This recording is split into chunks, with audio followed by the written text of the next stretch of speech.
आदरणीय आमच्या यशोमती ताई ज्या माझ्या मोठ्या बहिणीसारख्या आहे.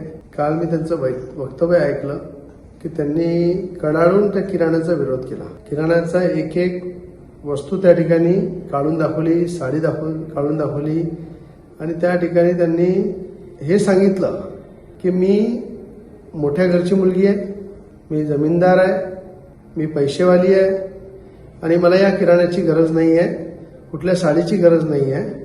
कुठल्या प्रकारे त्या ठिकाणी फराळाचं शुद्ध घी मधलं जे आम्ही घरी किराणा वापरतो तोच जनतेला देतो, शेतकऱ्याला देतो, शेतमजुराला देतो.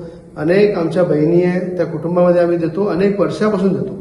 आणि यशोमती ताईला सुद्धा अनेक वर्षापासून त्यांच्या घरी एक फराळाची किट आणि एक किराण्याची किट दरवेळेस पाठवतो की एक भावातर्फे बहिणीला भेट म्हणून, ही आपुलकी म्हणून मी त्यांच्याकडे पाठवतो. कुठेतरी आपली आपुलकी कायम राहिली पाहिजे आणि कुठेतरी आपुलकीचं एक नातं जोपासलं पाहिजे. पण त्याचा जो विरोध केला ताईंनी, ज्या पद्धतीने सांगितलं, ज्या अंकारामध्ये त्यांनी सांगितलं की एका भावानं दिलेली भेट ते मला नको.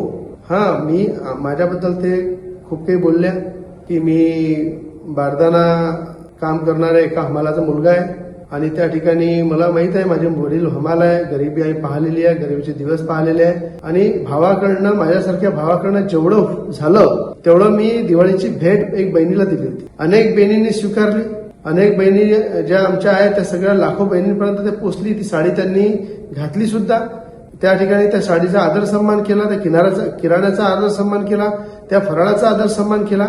पण ताईंनी सांगितलं की मी खूप मोठ्या घरची मुलगी आहे, जमीनदाराची मुलगी आहे, खानदानी आहे आणि मला त्यामुळे हे लक्षात आलं की कुठेतरी मी जरी गरीब भाऊ असलो तरी एक माझं कर्तव्य होतं ते बहिणीप्रती मी निभवलेलं आहे. त्याचा तिने विरोध केलेला आहे, त्याचा मला काही हे नाही आहे. पण हे आजच नाही, अनेक वर्षापासून यशोमतीताई ठाकूरकडे मी किराण्याची थैली, अनेकदा त्यांना फराळाचं गिफ्ट अनेकदा दिलेलं आहे, अनेक वर्षापासून सुरू आहे.